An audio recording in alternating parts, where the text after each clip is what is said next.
There's a question about the president's role in all of this, our president as well as the North Korean leader Kim Jong-un, but President Trump's role in terms of how he communicates, especially when he communicates over Twitter. A North Korean official had been saying that the president is actually adding fuel to the fire. Now, you could argue that's just an excuse for aggression or something like that, or maybe there's something to it. From the Independent Women's Forum, Hadley Heath Manning is with us. GOP pollster Chris Wilson is also with us, and Democratic strategist Andrew Feldman is here as well. Hadley, let me start with you, because we always talk about things as they're perceived here, what we think, say, of North Korea, but what they think of us is also important. Do you think the way the president speaks publicly, sometimes off the cuff, as he did yesterday, or, as we know, sometimes in the way that he tweets and the language that he uses, affects that perception? If so, how? That's right. It's sort of the tweets heard round the world, right? Twitter has become, and social media has become, an opportunity for not just those of us who are sort of nobodies to express our opinions, but people like President Trump and world leaders pay attention to this kind of thing. So, of course, the words we use and the words our leaders use are important. I think a lot of what we're seeing out of North Korea is not just a response to the president's Twitter account, but to the U.S.'s changing stance and actions in the Middle East, like what happened in Syria with the missile strike. So this isn't just a response to words, but a response to action.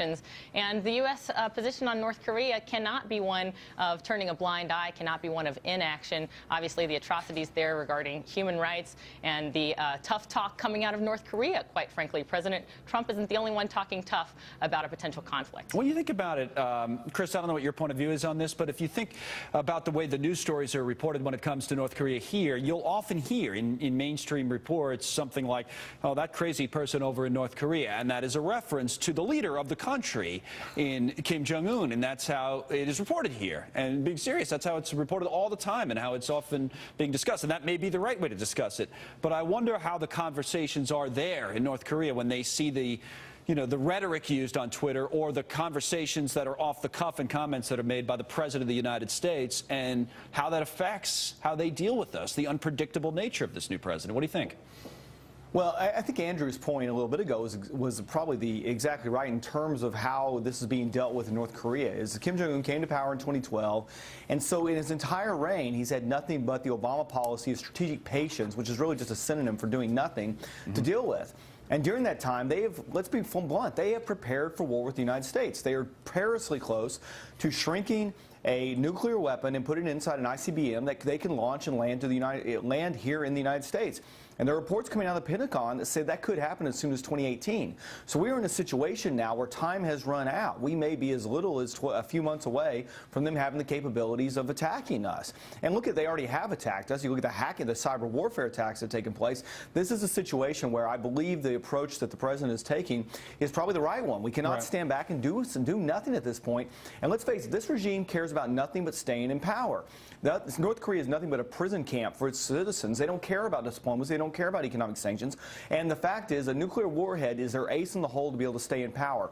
And as long as they think they can achieve that, then they don't care what the rest of the world says. And that's why it is so important that we no longer sit back and practice strategic patience. You're referencing Andrew's point. Andrew Pica was on with us a few moments ago. Andrew Feldman is with us now. And I want to ask you, Andrew, what you think of all this in terms of how the communications strategies impact the policy that ends up being made after the communications go out.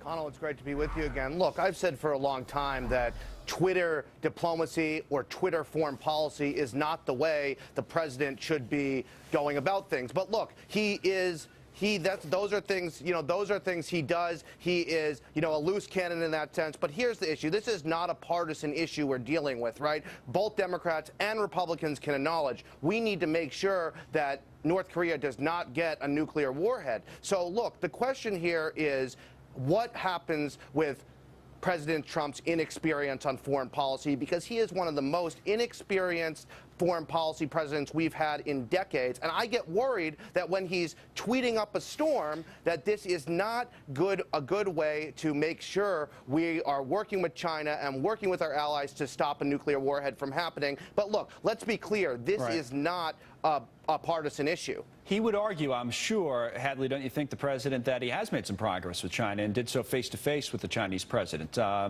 don't know if it's true or not. Time, I guess, is one of those, I hate the phrase time will tell, but it actually will in this case. And what do you think of what the president has gotten done so far with China? Well, that's right, and some analysts would suggest that we're not going to find a solution to what's going on in North Korea without help from China. And obviously the situation there with our allies in the Asia region is complicated, but when it comes to China's recent decision to stop importing coal from North Korea, I think undeniably that's a sign of progress. That's a reason for cautious optimism. 56% of the American people in a recent CBS poll suggest they've got some misgivings about President Trump's ability to handle North Korea. 39% of Americans confident in his ability. So as we continue to watch things unfold, we can see step by step. I do believe we've seen some steps in the right direction, some steps of progress, and maybe that will increase the American public's perception that President Trump can handle this. We're getting closer and closer, Chris and Andrew, to a commercial to break, so I just want to give both of you a quick chance to say what you're expecting or fearful of maybe this weekend. Andrew, you were jumping in there, so why don't you go first real quick and make your point, and then we'll wrap it up. Go ahead.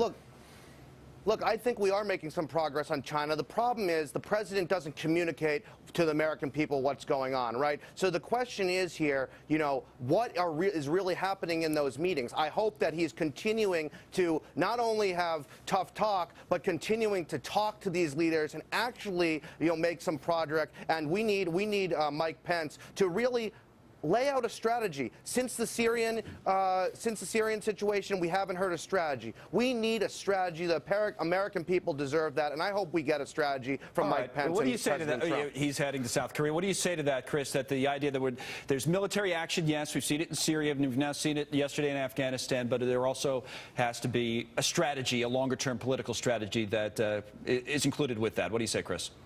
Well, I think Donald Trump has made it very clear from the very beginning, whether you agree with it or not, that he's not going to telegraph what his strategy is. He was very critical of the Obama administration for saying what they were going to do, and then it would fail because the enemy knew what was happening. I mean, frankly, I think there is a little bit of benefit when it comes to dealing with North Korea for there to be a bit of a chaos theory approach to it, and the fact that they have no idea what's going on, which is a very different approach than, again, the failed strategic patience approach to the Obama administration. And the reports coming out of China and President Xi's comment that being far more supportive than we've seen in the past, I think shows that they recognize the destabilization of Korea could be very damaging to the entire region, and hopefully they're coming around to more of the U.S. point of view in terms of what has to be done here. We'll watch it all weekend. Hadley and Chris and Andrew, thank you. It's a good discussion back and forth between all three of you, and we were just speaking a moment ago about the Vice President Mike Pence heading to South Korea. Charlie Gasparino's coming back with some news on that and what the trip may mean for the economic agenda of this administration as we move forward. So I'll have that. And the largest non-nuclear bomb that's ever been used in combat.